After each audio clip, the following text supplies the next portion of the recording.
Olá, estamos iniciando mais um programa O Navegador e eu recebo hoje o Fiorello Agostini para um bate-papo muito interessante. Vamos falar sobre a Sociedade do Pensamento Livre. Eu volto em 2 minutinhos, até já.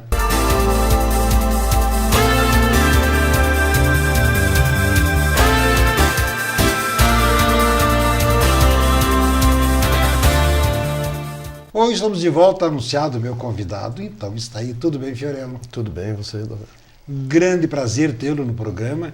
Falar sobre pensamento, Sociedade do Pensamento Livre, né? Pensamento livre, o que é um pensamento livre? Então, eu vou te perguntar, com certeza, os nossos telespectadores, o que será e que pensamento livre será esse? Nos fale, então, sobre a Sociedade do Pensamento Livre, quem idealizou, enfim. Nos conte alguma coisa um pouco sobre a Sociedade do Pensamento Livre. De certa forma, assim, não havia um projeto para a Sociedade do Pensamento Livre, né? Ela nasceu daquele happy hour entre alguns amigos que se encontravam no final de tarde para bater papo sobre coisas que são pertinentes à vida, né? E nessa turma, que era uma turma de 6, às vezes 8, a gente tinha ali espírita, cristão, tinha um ateu convicto, tinha eu que me denomino beligerante em relação à fé, né? E eu comecei a praticar a introspecção, né? Pratiquei a meditação durante muitos anos e em um determinado momento me identifiquei mais com a introspecção por ser uma coisa, no meu ver, um pouco mais próximo do ser, porque é uma análise pessoal que você faz de você mesmo. E aí começamos a trocar ideia em relação à introspecção e ficamos tremendamente surpresos que nesses encontros informais a gente percebeu que a introspecção se adaptava bem a qualquer credo. Ou seja, tanto o cristão, quanto o evangélico, quanto o ateu, quanto o beligerante faziam uso da mesma ferramenta. Quanto o Fioré, qualquer Fioré da vida. Exatamente. Faziam uso da mesma ferramenta sem invadir conceito já formulado por qualquer um deles, né? Sim. Então a gente manteve um período aí de quase uns 5 anos, esses encontros informais, e em março do ano passado nós resolvemos daí formar essa sociedade, porque o pessoal começou a ficar curioso. O que que vocês fazem, o que que vocês praticam e tal. Sim. E aí as residências onde nós fazíamos os encontros de forma informal já não estavam comportando as pessoas que procuravam. Sabe, que bacana. Então a gente instituiu o que nós chamamos de primeira célula, a célula onde a gente abriga os encontros formais hoje, né? A primeira surgiu aqui em Lages no dia 25 de março do ano passado. E a segunda em Balneário Camboriú no mesmo mês, né? De lá para cá a gente faz encontros semanais, toda semana, né? Agora a gente está em fase final dos livros, os 2 livros que vão sair, um que fundamenta a sociedade como um todo e o livro específico sobre método introspectivo. Quer dizer, E esse livro é de tua autoria? Eu Tem diria parceiros assim, também? não, o livro, eu sou idealizador do livro, né, da sociedade em si, mas obviamente que com parceria de muitas pessoas. Já esse pessoal que você iniciou, né? Exatamente. Com Tanto certeza assim, que o que fundamentou os princípios da sociedade, tudo isso foi debatido, então, coletivamente, né? Então, as ideias eram expostas, mesmo o primeiro livro, que fundamenta a sociedade, cada capítulo era apreciado pelos frequentadores, né? Que bacana. E eles davam parecer, não, está ótimo, podemos modificar isso, então eu não diria que ele é totalmente de minha autoria. Eu sou que organizo as ideias. Você idealizou, mas teve essa parceria que, aliás, tive essa parceria. Agregou valores seguramente, né? Porque essa turma, essa equipe toda de amigos e parceiros da sociedade só fizeram engrandecer o seu livro, seguramente, né, Fiorello? Mas tem uma coisa que me chamou a atenção, é quando você fala assim, a introspecção e a meditação. Nos coloque o que diferencia uma coisa da outra. Nós temos até no capítulo 3 do livro Sociedade do Pensamento Livre, tem um capítulo que diz distâncias que aproximam e distanciam a oração, a meditação e a introspecção. Então, nesse capítulo, a gente dá uma visão bem definida do que é a oração, como ela se processa, não é? O que é meditação e o que é introspecção, e onde se estabelecem as diferenças. Simplificando, eu poderia te dizer o seguinte, a meditação, a grosso modo, obviamente, para dar uma explicação mais ampla, demandaria muito tempo. Mas ela supõe um esvaziar a mente, ou seja, você entra em estado meditativo para transcender mentalmente, quer dizer, esvaziar a sua mente no sentido até da possibilidade de ter uma visão de um outro eu que o compõe. um ser espiritual ou um ser superior que o compõe. Este é o objetivo maior, vamos dizer assim, da meditação. E todo o exercício vai de encontro a isso. Não é? Já a introspecção, não. A introspecção, a ideia não é esvaziar a mente. A ideia, por exemplo, no caso específico da introspecção disciplinada, a gente sugere que o indivíduo feche os olhos e deixe o pensamento fluir. E preste atenção nos pensamentos aflorando a sua mente. Posteriormente, após o momento introspectivo, ele faz uma análise daquilo que foi pensado. Quer dizer, o que de útil eu pensei que eu posso usar no meu cotidiano. Quer dizer, mas você não predetermina alguma coisa, você deixa fluir ao natural esses pensamentos.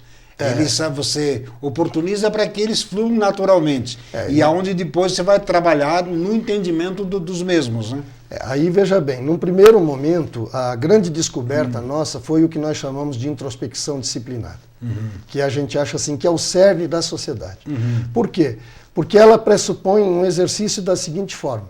Você fecha os olhos e não direciona. A gente sugere até uma frase. Nesse instante estou só comigo mesmo. Essa, inclusive, nós praticamos de forma coletiva também nos dias de encontro. Por que a gente diz que esta é a mais produtiva?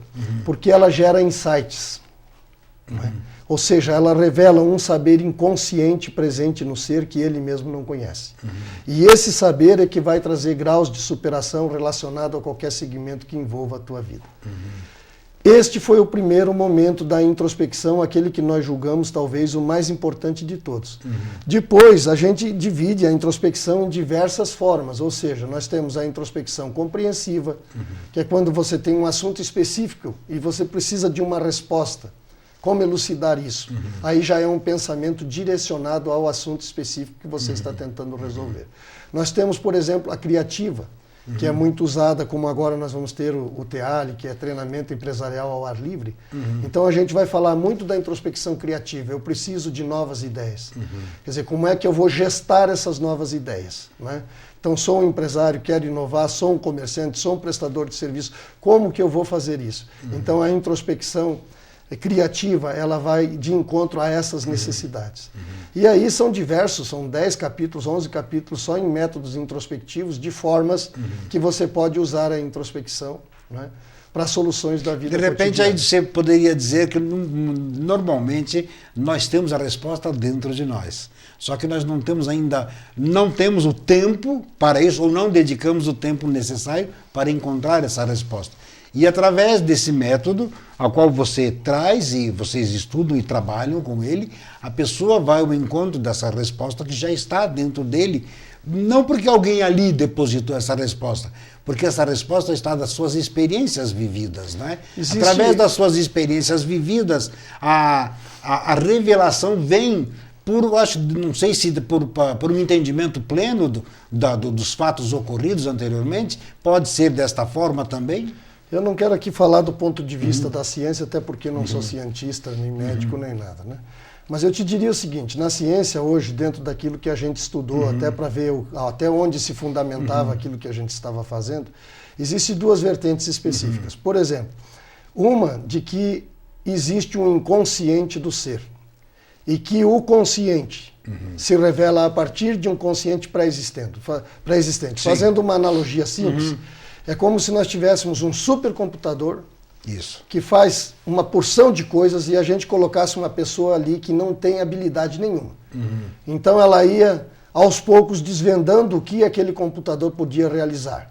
Ou seja, ela ia tornando consciente, prático, aquilo que aquele computador podia. Então uma vertente da ciência vai nesse sentido. Há um saber inconsciente desde que o homem surgiu no planeta. Eles acreditam desta forma. E esse nosso consciente vem trazendo à luz, vem revelando esse saber inconsciente. Então, nessa vertente, todo o saber possível já está pronto. A questão é como... Né? Existe uma segunda vertente que parte do suposto que essa é uma herança cultural e genética. Ou seja, as pessoas foram evoluindo essa soma, né? Na medida que o planeta foi se expandindo e o número de seres humanos também, quer dizer, esse conhecimento tornou-se maior.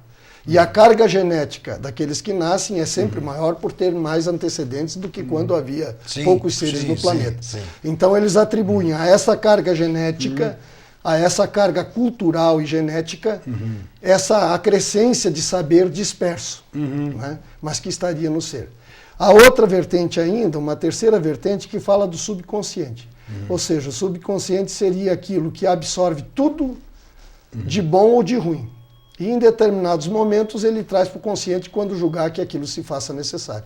É quando, por exemplo, você está numa roda de amigos contando piadas, e você, para não ficar de fora, quer lembrar de alguma. Aí o subconsciente vai lá no porão da mente, né, dá uma garimpada e diz, tem essa, entendeu? Olha só, olha como as coisas são interessantes e realmente, por isso que quando fala em pensamento e fala da introspecção, na volta, na interiorização do conhecimento do ser, aí pode-se dizer, está inserido todo segmento de fé, como você muito bem colocou no início do programa, e da forma que está sendo explanado aqui, qualquer segmento de fé está inserido nesse contexto, não é ou não é?